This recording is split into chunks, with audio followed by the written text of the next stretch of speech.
పెట్టాలి దీపం. కానీ కార్తీక పౌర్ణమి నాడు దీపం వెలిగిస్తే వెలిగించి వెళ్ళిపోకూడదు.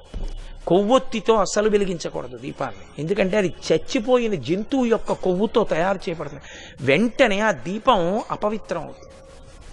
కాబట్టి కొవ్వొత్తులతో వెలిగించకూడదు, అగ్గిపుల్లతో వెలిగించకూడదు. కార్తీక పౌర్ణమి నాడు సుగంధమైనటువంటి దాంతో, అంటే అగరుపుల్ల వెలిగించుకుని అగరపుల్లతో దీపాన్ని వెలిగించుకోవాలి. వెలిగించి వదిలేయకూడదు.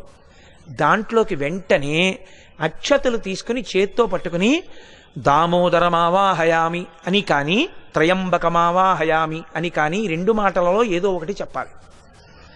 అంటే దామోదరుణ్ణి కానీ త్రయంబకుణ్ణి కానీ దీపం మీదకి ఆహ్వానం చెయ్యాలి. ఎక్కడైనా చెత్త ఉండిపోయినా కూడా రేపు లౌకికాగ్నితో వెలిగి